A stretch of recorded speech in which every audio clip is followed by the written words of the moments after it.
Ang pamilya mao gyud gitawag og the basic unit of society.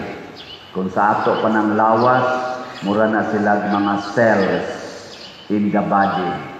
Magguba gani ang mga pamilya, magguba sad ang katilingban. Mga matay gani ang ato mga good cells, unsa may mahitabo sa lawas. Linya imong tupad, na healthy pa imong cells. Healthy. Mailhan man na nimo kay malipayon sad ang lawas. Pero daghan na gani kayong patay nga mga cells. Wana, ang lawas sad magislo, magpingit sa kasakit. Kumusta man ang atong mga pamilya ron sa atong nasod? Healthy o unhealthy? Kinsay mo ingon, among pamilya pa dyan, healthy kaayo, taas ang kamot.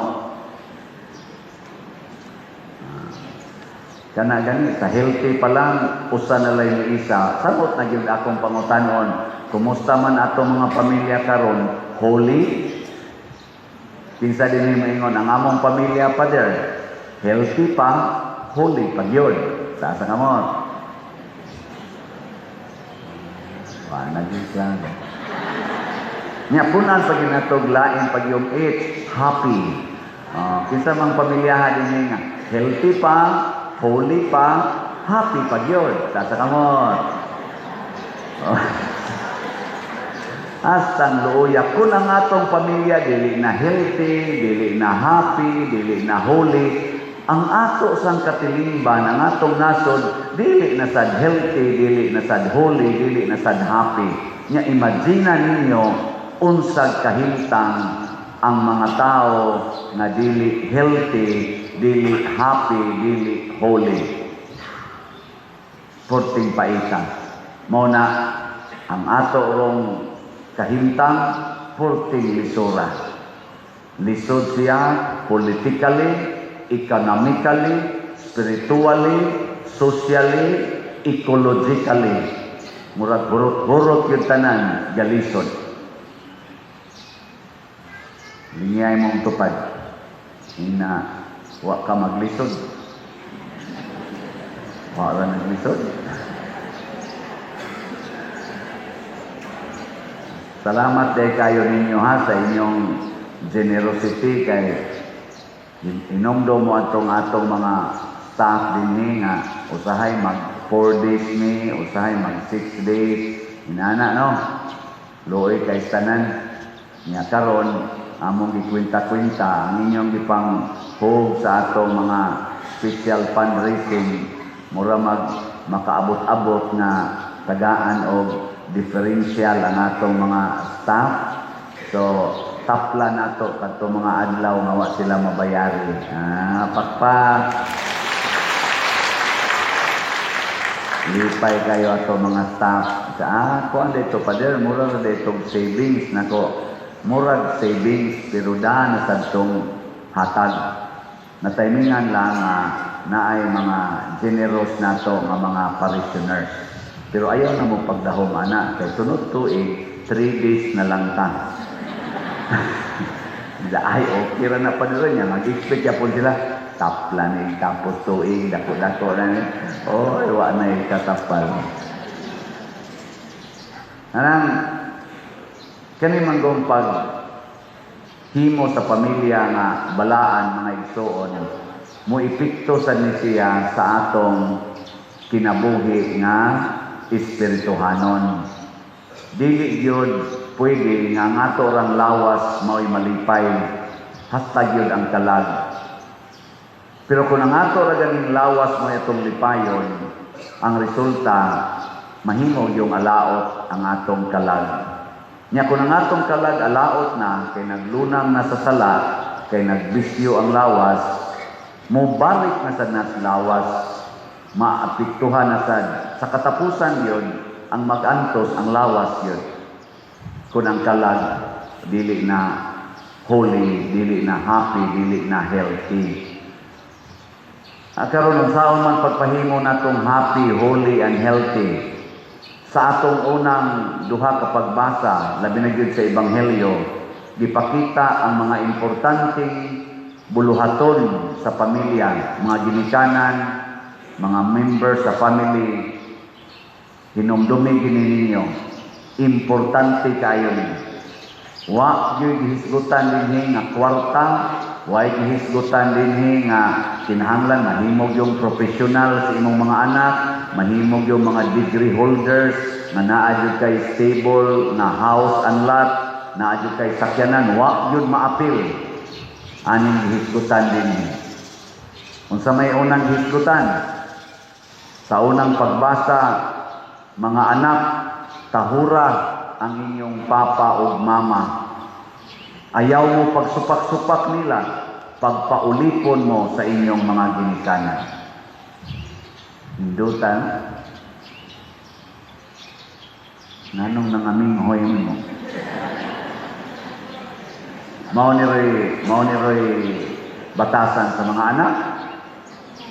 Nya doon na pag promise kung inyo ning buhaton mga anak, doon na mo'y taas na kinabuhi o mabungahon na kinabuhi.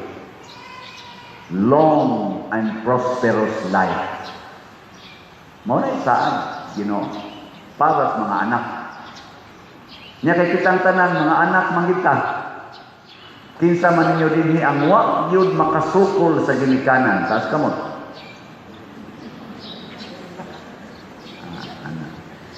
Tulo na lang kamo. Kinsay wa gyud maggumbol, wa gyud magreklamo sa ilang ginikanan, taas kamot. Basta kabo minsan. Tanawa, mauna, mawa ang long and prosperous life para sa mga anak. Niingon pa gani diri, propeta sila, bisan pag giango-ango na ang inyong mga ginikanan, tahura gyud, ayaw gyud tagaig kagol. Bisan pag giango-ango na. Kita rabat ka namang masakito ng ginikanan, mauna no nga gahian mong uwi, kapag lumon gid mo manaon pa. Bawas na sa una, ginikanan ka, ikaw ba ito, ako badlong mo, gahit ka ko, ay kadako na sana, ikaw bang tiguang ka, gahit mo ko. Bawas na, di na yun holy, di na yun happy, no?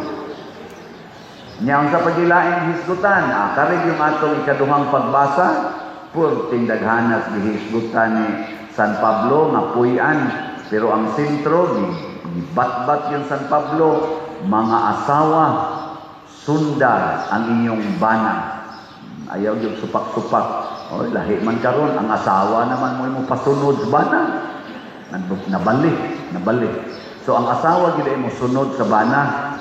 Mabita na inigkasal diri, tabunan ginang-o sa asawa sa bilo. Kaya pasabutan ang inigtabon bilo, dili na kamag, himog desisyon. Kaya musunod na kas desisyon sa imong bana. No, na ipasabot anak, dili na paarti-arti lang. Nya mga sangit pa gid ang inyong pilok na sinumpayan. Dili na po ipasabot anak. Ang pasabot tabunin ang o ninyo kay dili na gamitonon sa pamilya kay magsunod na mo sa authority sa inyong bana. Pero ang bana sa matod pang San Pablo, higugmaa gyud ang inyong asawa og pagpakamatay mo para nila.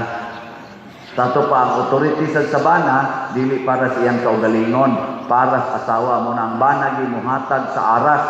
Moingon dayon ang bana, pasalig ni nako sa akong paghalad sa akong kaugalingon alang sa imong kaayuhan. So ang tanang desisyon sa bana para gyud kaayuhan sa asawa. Nya haron siguro yun nga kaayuhan sa asawa, mangutana yun ang bana, unsa may makaayo ni mo dahil inigsulti sa asawa, mao na to'y himuong desisyon sa bana. So ang asawa musunod sa bana, kay ang desisyon sa bana, mao man sad ang gisuggest sa asawa. Nindot no? Nya, nahitabo din sa inyong pamilya. Wow.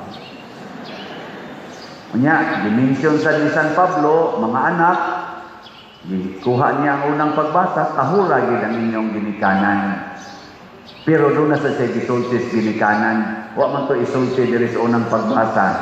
Matod pang San Pablo, mga ginikanan, ayaw palaguta ang inyong mga anak. Ayaw palaguta ang inyong mga anak. Unsa may makalagot is anak, una, kana yung imong yaw-yawan. Bisag natug pa na nga imong yaw-yawan, kamo, mura mo mga baboy, mga animal mo dagko, lugay ka imong matug, lugay ka imong mangmata. Oy, maglagot yun na. Kibot-kibot ang baba na, tabunan pa na sa habol. Ikaduhang makalagot sa mga anak, kana yung sigihan mo sugo, sigihag sugo. So ayaw yung sugo Ay sugo lipay kay na mga anak-anak. Ayaw sugo yun. Unsa may mong isulti, dili sugo, unsa man palihog, hangyo. Dahil pwede buwagan na nimo imong uyab adik man kay na. Nya maingon sa dang anak, lamig pa man ma. Pwede next year na lang. Hangyo ba? Hangyo. Okay. Ingat. Ano lang. Di ba? Kaya ka na magong hangyo, doon na siya freedom to say yes or no. Kaysa imong yung i-impose. Dahil pwede kang manglabang, sakit man ako buko-buko ma, o pa man kuitog, pwede ikaw lang. May sa ka, okay, rest well. Di ba? Umalipayon kayo yung pamilya. Happy pa, holy pa, na nakatog man, healthy pa. O, di ba? Nanatanan. Ayaw palagutan. Kung dili gani gusto ang imong anak mo eskwela, ayaw pugsa. Dua ala na. Hangtod mo edad nag-30, wa pa ginakahumag grade 1. Nga naman si Kristo di ay, ni edad og 30, nisugod na lang siyang public ministry, nakahuman na ito grade 1. Wow, oy. Wa yun. Pero nahimong man of wisdom. Nga naman, kay suod kay sa iyang parents. Tanawa ha? Gipangita siyang Herodes kay Patyon, ang iyang parents, nagdaan niya tungang gabi. Siging bakwit-bakwit. O ang pinakasentro din mga igsoon, magkuyog gidi ay ang mama, ang papa, o mga anak. Magkuyog yun, dili magbuwag. Kaya mo na gibuhat ni Jose, ni Maria, o ni Jesus. Kuyog yun sila.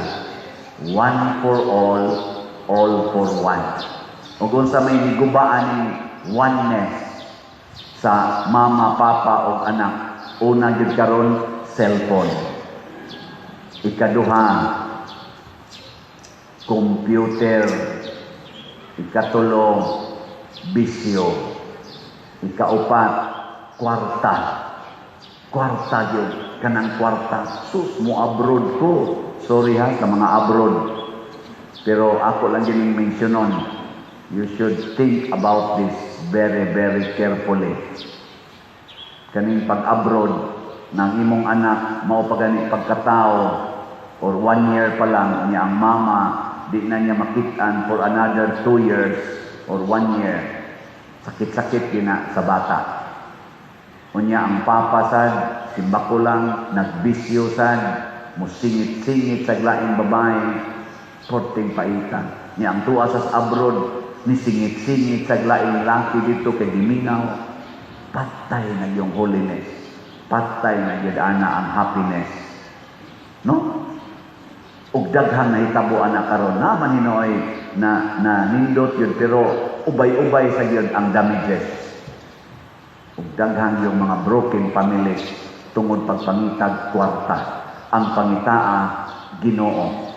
Kung naana gani Ginoo ang inyong pamilya nga nagkuyog mong tanan sama ni Jose kanunay nangita sa kabubuton sa Ginoo ni kuyog rasas Maria, kuyog si Jesus, nahimog din silang Savior family, manluluwas na pamilya, holy family.